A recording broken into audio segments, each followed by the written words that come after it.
I retired from my job 2 years ago. I am a cantor, which is Jewish clergy. I'm a mom. My kid's with his back to us, right over there. How did you find out about Chapel Haven? A lot of really hard work. In part, a lot of really hard work.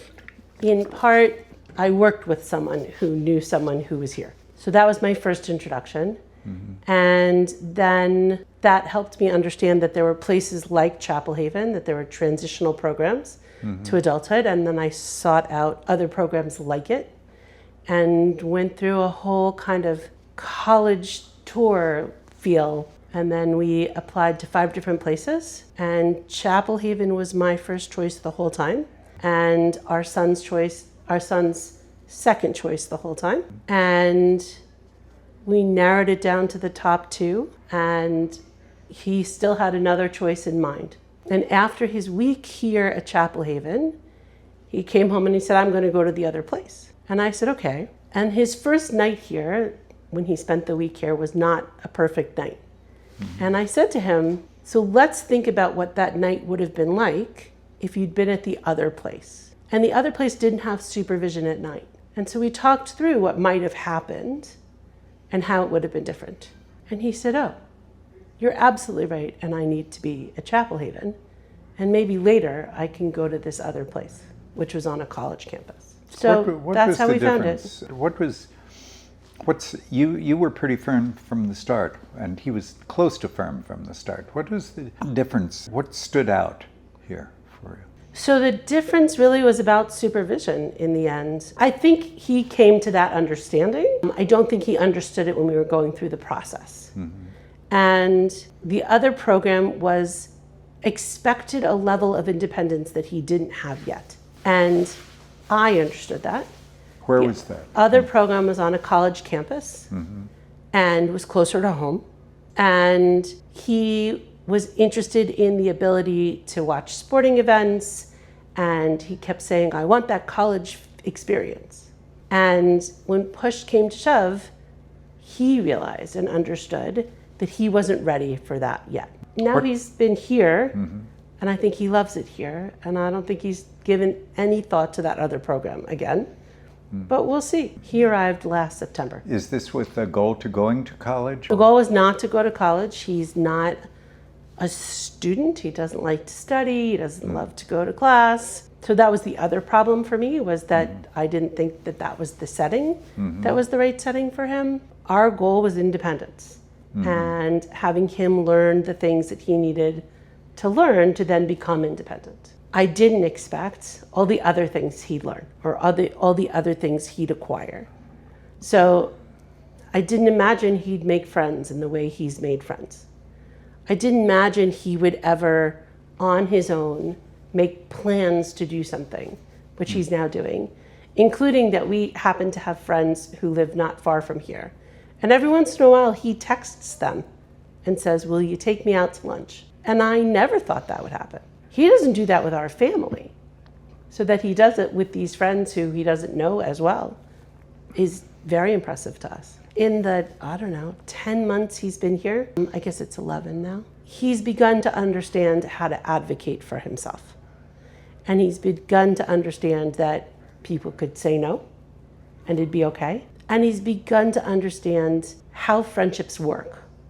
So before, whether it was family or these friends that live nearby, I would make all the arrangements. And he would talk to me about those arrangements, and he would say, well, can we do this or that? And he had a lot of ideas, but he never did them independently.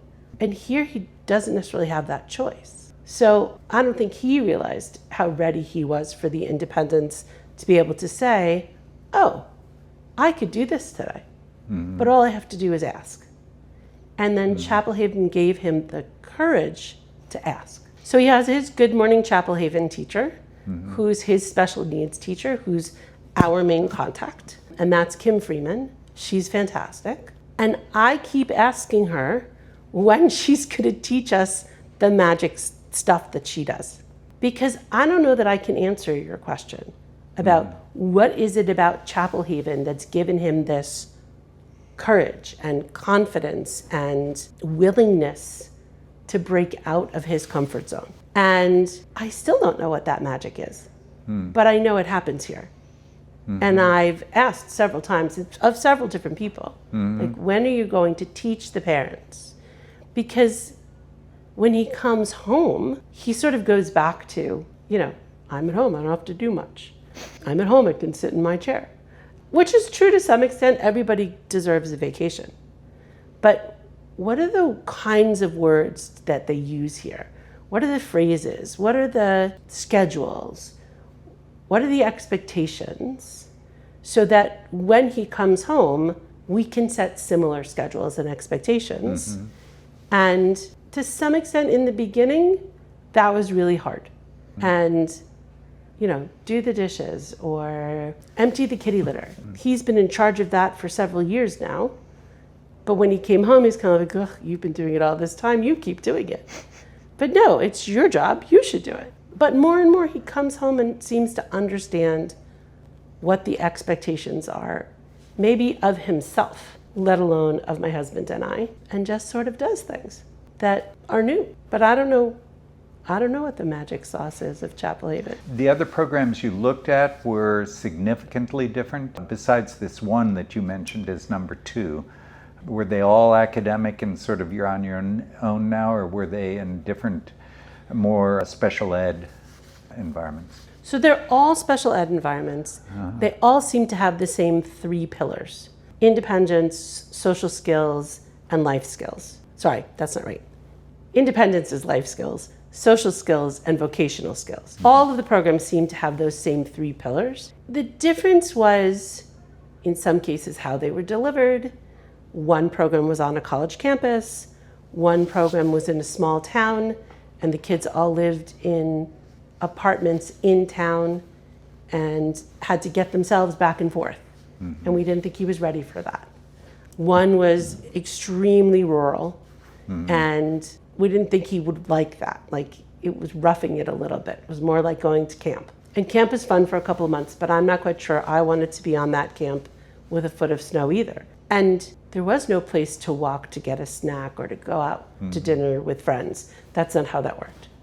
So the more we found out about each program, the more we found that there were similar curricular goals, but in very different atmospheres. And in reality for us, for our family, right, I've already shared that I'm a cantor, I'm a Jewish professional, that the video on the front page of Chapel Haven's website finishes with their relationship with Becky, which is the congregation across the street, and their relationship with the JCC. Chapel Haven's the only one with a Jewish component. The rest of them were all willing to create a Jewish component, but they didn't have one already. And that was important for our family. So I think we noticed differences in our child the first time he came home, which, was a month maybe. And in how he carried himself. I think all the programs had professionals running the program. They were all accredited in one way or another. When it comes down to it, I do a lot of things by gut. And the 2 top places, my gut thought, he could be great here. He could do well here. With the other 3, my gut was, this is not the place for him, for one reason or another. But we had to go through that process in order to figure that out. And in order to know that we'd made the right decision. Do you see this as opening a new future for him? Oh, absolutely. It's a future with community. It's a future with friends. It's a future with a social life that I don't have to arrange. Hopefully a future with some sort of vocational work. I'd like that to be a paying job. It doesn't have to be a paying job, but somewhere where he can feel like he's making a difference and where he's learning something. When we first signed up for Chapel Haven in the first 2 years of the REACH program, we thought, okay, so he'll be there for 2 years. Maybe we'll do this 3rd year we've heard a little bit about. We'll wait and sort of see. And now I think we think that he'll live here for the rest of his life. And that was not going to happen with the other programs that we looked at. And one of the things I kept saying in my process was, he's not staying there the rest of his life. Why would I do that? Like, he can have other things. But I don't know why you would want other things than this. To live on your own in the community, to know that there is whatever kind of support he needs that can move from Chapel Haven to that apartment, to know that he can come here for meals and friends, to know that he can move into the community for hopefully some sort of job and a dinner night out and shopping at CVS where he can get the things he needs or going to the grocery store. That's pretty amazing. He couldn't do that if he moved to our house. There's no bus system in our neighborhood that would be easy to navigate. There's no store to walk to. It's too far. So we see him having a future here that I don't think we ever expected when he moved in. We figured he'd acquire skills and then we'd have to figure out what was next. And I'm not so sure there's a next. I think we're here already. And in terms of what he dedicates himself to, do you think there's a there's a difference in the answer to that question? I don't think we know yet. I think there hasn't been enough time. This first year has been about laundry and dressing neatly and how to care for his body and how to go grocery shopping and make sure you have enough food and healthy food and all of those kinds of things. And the coming year will be more vocationally based. And I think then he'll have a better idea of what he might want to do in the future, or that he might even want a job in the future, which at the moment I don't think he really cares about. He's had some internships in the past and been proud of the things he's done and the work he's done, but I don't think he ever thought that that was long lasting. And I'm hoping after this year of vocational work that he'll see that that's important. We have seen that everything is filled out in a way that allows for personal expression and allows for learning the things that kids this age would learn in college. And similar to learning in college, they have successes and they have failures, but this supportive environment picks them up when they have a failure, dusts them off and says, okay, how could we do that differently next time? And we now have conversations at home and on the phone about, okay, so if that didn't go so well, what could we do differently next time that would make it better? And there's counseling here or help that for Yeah, him in to all the classes. figure that out, as well as from you all. I think so, absolutely. So in a way, what Chapel Haven has given the family is hope. Oh, absolutely, absolutely. Hope that he will have a much fuller life than we ever expected. He tends to be a bit of a homebody. He tends to be to himself. He's also very funny. And he has found people who get him here and who he gets. And it's quite amazing. I say this, I tell this story often. I think that he has lived in a crack his whole life. He's not able enough for the able-bodied and not disabled enough for the programming that was available in our town. So he was sort of always the top. So there's no one to sort of look up to and strive to be like. And he couldn't find people who wanted to talk about sports like he does, or who understood his humor. And what's remarkable about Chapel Haven is the folks who are in the REACH program are very similar to him. And now he can have those conversations about sports, and he can tell those jokes and people laugh. And that's something that I've wanted for him for a really long time, and I didn't know that I would be able to give him.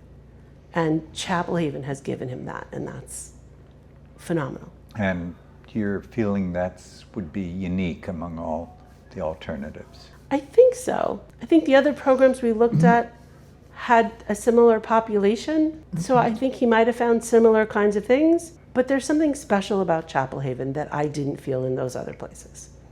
Those kids looked like they were having a great time. I spoke to parents who loved those programs. You know, when I started this process, I thought he would end up at day programs in our neighborhood that really wouldn't be suited for him, because I didn't know that places like Chapel Haven existed. And then I found Chapel Haven, and then I found other places like it. And it's a little bit of a dream come true that these kinds of places exist. And I went and saw all 5 of them, spent lots of time, but I walked onto this campus and I could see my kid sitting in a seat. And in the other places, I couldn't necessarily see that. They all had something different that just seemed not to be the right fit.